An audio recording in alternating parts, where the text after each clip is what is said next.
Hello बच्चों, आज हम लोग आपके बायोलॉजी का लास्ट चैप्टर जो है पारिस्थितिकी तंत्र या जिसे हमारा पर्यावरण कहते हैं उसके बारे में बताएंगे।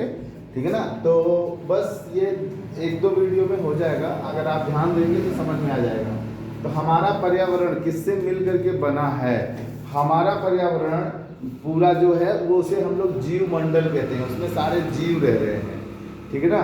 तो वह जीव मंडल का निर्माण कैसे हुआ, ये जीव मंडल बना कैसे है? तो ये आप जानते हैं, ऊतक में पढ़े हैं कि कोशिकाएं हमारे शरीर की सबसे छोटी, इस पूरे जीव मंडल की सबसे छोटी इकाई कौन है? कोशिका। कोशिकाएं जब मिलती है तो क्या बनता है? ऊतक। और जब ऊतकों का समूह मिलता है तो क्या बनता है? अंग।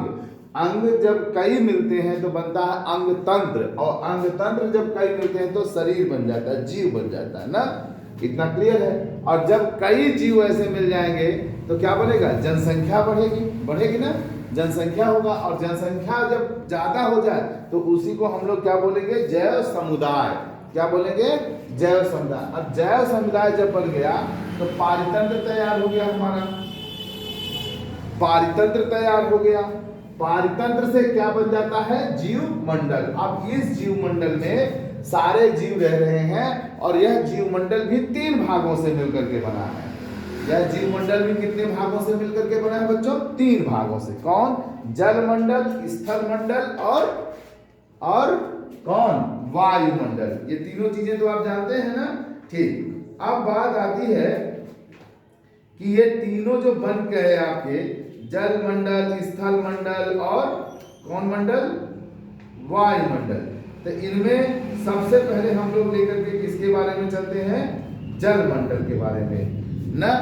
तो आप जानते हैं पृथ्वी का 75% भाग, पृथ्वी का 75% भाग कौन है? जल है। कौन है? जल है। 75% भाग, 75% भाग जल है ना। पक्का क्लियर है? समझने के लिए बना रहा हूं, बाकी आपको मैं ऐसे उधर समझा दे रहा हूं।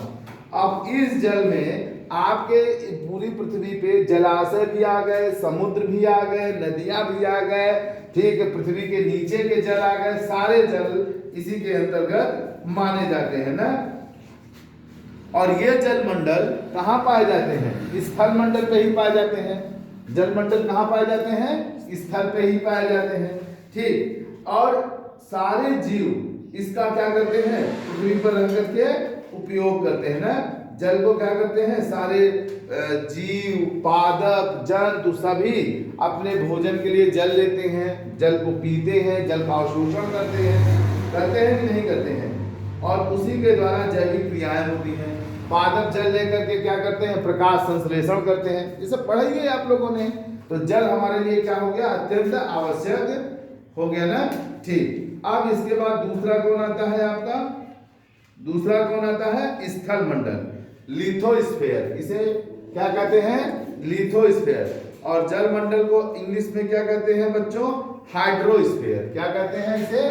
हाइड्रोस्फीयर हो गया, ये लिथोस्फीयर। अब लिथोस्फीयर में भी जल मंडल समाहित है, ये तो मैंने अभी बताया ही है ना। तो आप जानते हैं 75% तो जल हो गया, अब 25% क्या रह गया है आपका? स्थल रह गया। इसी में आपका कौन कौन है? इसी में आपकी नदियां भी हैं, इसी में आपके पहाड़ पर्वत हैं, वन हैं, और आपके ये हैं क्या कहते हैं? मरुस्थल हैं। ठीक है। रेगिस्तान है। इसी पे सभी जीवों के रहने का जगह बना हुआ है। तो इतना दूर आप लोग समझ में आ रहा है? हमारी बातें सबको समझ में आ रहा है कि नहीं? अब देखिए क्या होता है, इस मृदा पर जो 25% है, इसी में आपको सारे खनिज अम्ल भी मिलेंगे, इसी में आपको सारे खनिज अम्ल भी मिलेंगे। और वैज्ञानिक क्या करते हैं? मृदा के नीचे से भी कुछ निकाल के ले आते हैं ना। ठीक। तो ये हमारा कौन हो गया? स्थल मंडल। अब आता है वायुमंडल। वायुमंडल क्या है? हमारे पृथ्वी के चारों तरफ एक आवरण बना लिया है। क्या बना लिया है? आवरण बना लिया। और इस आवरण में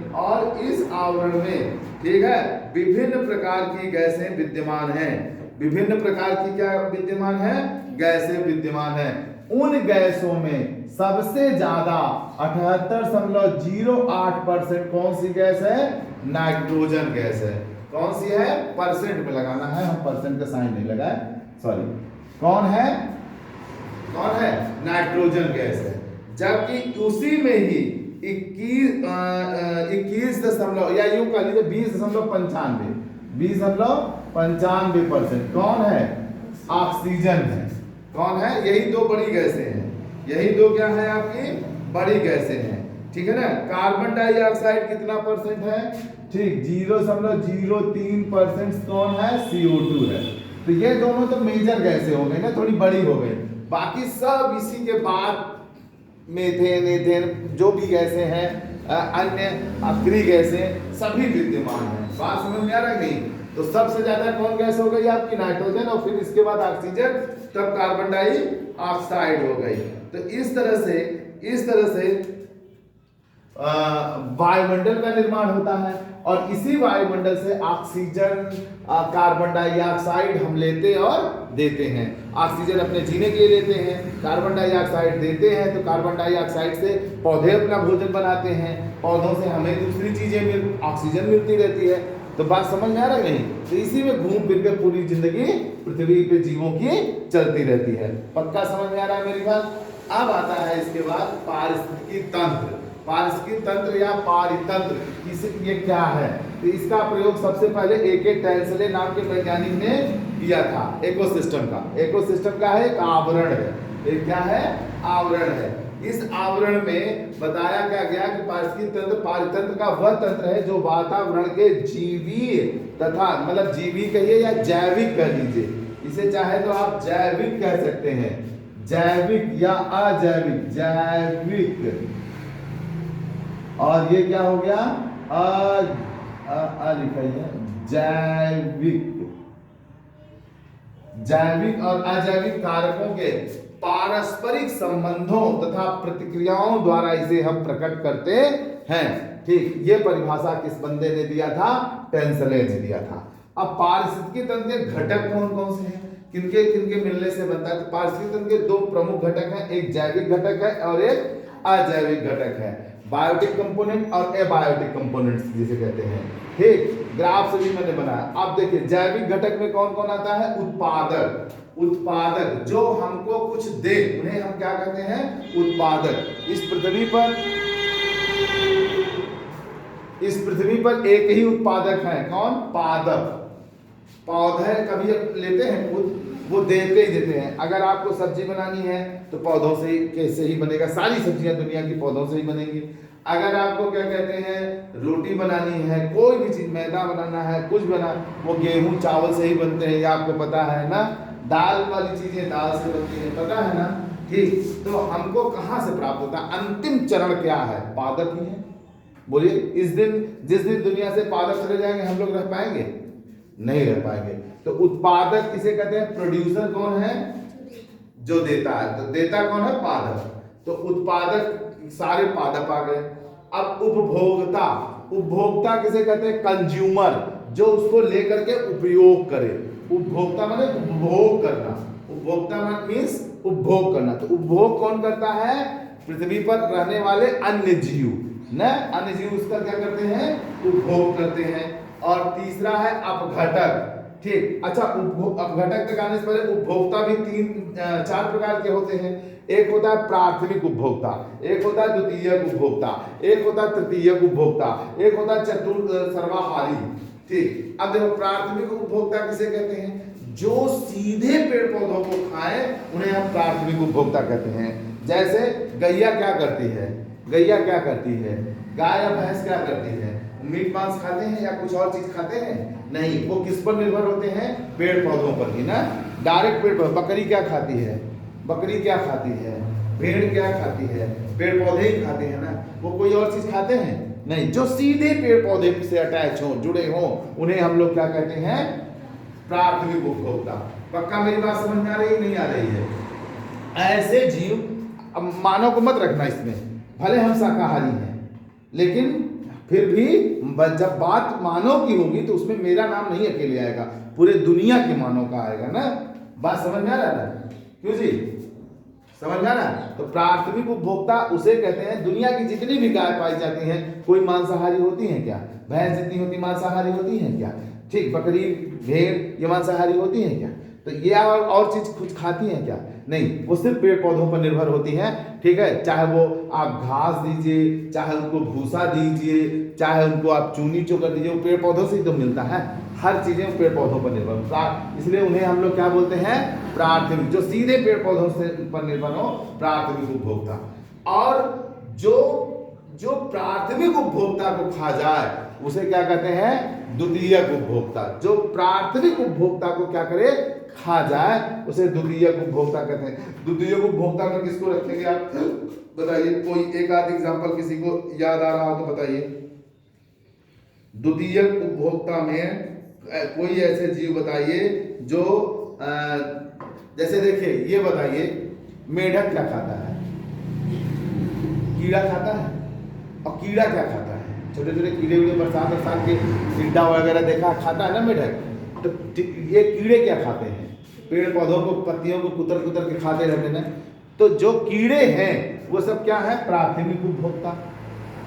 कीड़े क्या है? और मेढक क्या हो गया? द्वितीय, क्योंकि मेढक किसको खा रहा है? कीड़ों को खा रहा है। बात समझ में आया नहीं आई? ठीक, और एक एग्जांपल देता हूं। चूहा किसको खाता है? पेड़ पौधों पर निर्भर होता है। चूहा किस पर निर्भर होता है? पेड़ पौधों पर निर्भर होता है, पक्का।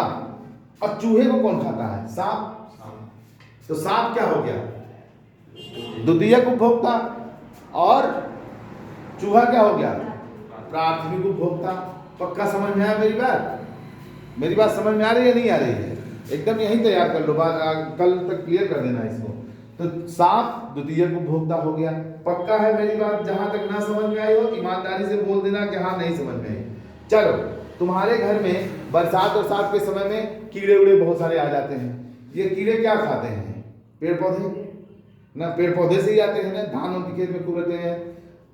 तो इन कीड़ों को तुम्हारे घर में कौन खाता है? छिपकली। तो छिपकली कौन सी उपभोक्ता हो गई? द्वितीय। और कीड़े क्या हो गए? प्राथमिक। पक्का समझ में आया? चलो, अब सांप ने किसको खाया था? चूहे को। सांप ने किसको खाया था? मेढक को भी खा लेता है। तो सांप को द्वितीयक उपभोक्ता भी कह सकते हैं, तृतीयक भी कह सकते हैं। सांप को द्वितीयक उपभोक्ता भी कह सकते हैं, तृतीयक। क्यों कह सकते हैं? क्योंकि सांप क्या होता है कि अगर कीड़े नहीं पाया, कीड़े मकोड़े नहीं पाया तो मेढक को खा लिया, चूहा नहीं पाया तो मेढक खा लिया। और मेढक किसको खाया था? कीड़े को खाया था। तो कीड़ा प्राथमिक उपभोक्ता, मेढक द्वितीयक उपभोक्ता, तब सांप क्या हो जाएगा? तृतीयक उपभोक्ता। समझ में? लेकिन अगर चूहा खा रहा है तो वो द्वितीयक उपभोक्ता। तो जो द्वितीयक उपभोक्ता को खा जाए उसे क्या कहेंगे? तृतीयक उपभोक्ता। समझ में आया? जो द्वितीयक उपभोक्ता को खा जाए उसे क्या कहेंगे? तृतीयक उपभोक्ता। जैसे बाज, गिद्ध, बड़ी मछली, शेर, बिल्ली आदि। बिल्ली भी आती है, बिल्ली भी आती है। बाज की कहानी में बता रहा हूं, आप सुनो। सांप ने, मान लो सांप द्वितीयक उपभोक्ता है, ठीक। अब सांप को बाज देखा, उठा ले गया। बाज उठा ले जाते हैं ना, गिद्ध भी खा लेते हैं। तो ये कौन से उपभोक्ता हो गए? तृतीयक उपभोक्ता। ये उच्च श्रेणी पे आते हैं, तृतीयक उपभोक्ता। इसी तरह से तालाब हो, नदी हो, समुद्र हो, छोटी मछलियों को कौन खाया? उनसे बड़ी मछलियां खा लेती हैं। और उनसे बड़ी मछलियों को कौन खा लेता है? उनसे बड़ी मछलियां खा लेती हैं ना। समझ में आया नहीं आया? तो तृतीयक उपभोक्ता में सबसे बड़ी मछली आ जाएगी नहीं आ जाएगी? पक्का क्लियर है इतनी दूर? शेर को भी रख सकते हो तृतीयक उपभोक्ता में। शेर को कैसे रख सकते हो? जैसे मान लो बकरी ने क्या खाया? घास। तो प्राथमिक उपभोक्ता। बकरी को किसने खाया? सियार बिगवा हुआ तोड़ देते हैं ना, तुम्हारे तुम्हें पता होगा, तोड़ देते हैं वो लोग, वो भी खा लेते हैं ना। लोमड़ी उमड़ी भी तोड़ देती है। लेकिन लोमड़ी उमड़ी को देखेगा शेर क्या करेगा?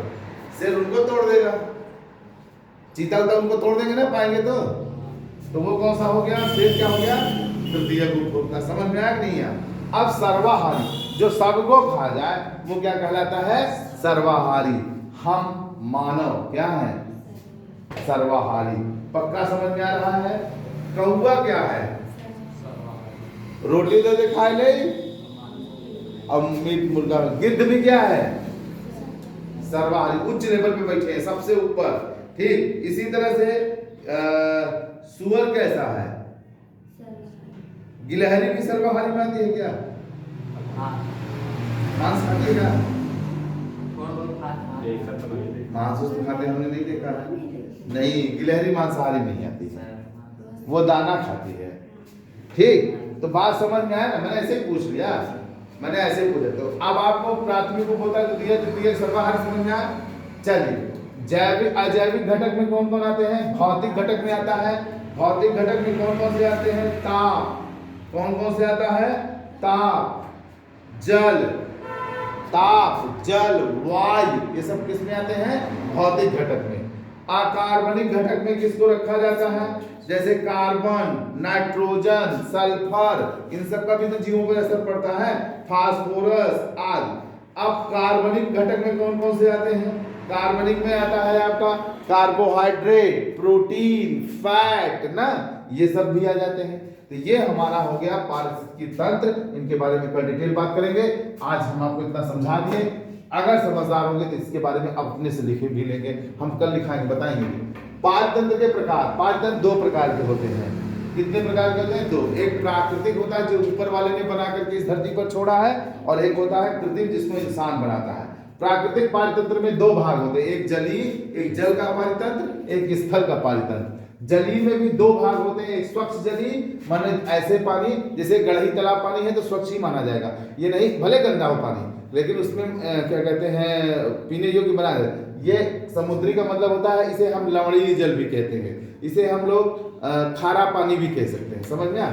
तो इसका पारितंत्र अलग है, इस स्वच्छ जल का अलग है। स्वच्छ जल में भी आएंगे दो, बहते जल का, रुके जल का। जैसे तालाब है आपका रुके जल का ना, तालाब है गांव में गढ़ी रही है, वो आपका रुके जल का। बहते जल का कौन होता है? झरना। कौन होता है? झरना। नदियां, नदियां, झरना, नदियां, नदी, ये सब किसके अंतर्गत आते हैं? बहते जल में। अब आता है कि स्थलीय में भी कई होते हैं, जैसे मिट्टी पे आए, इसमें भी एक होता है घास का मैदान, जैसे हमारा कछार क्या है? घास का मैदान है ना।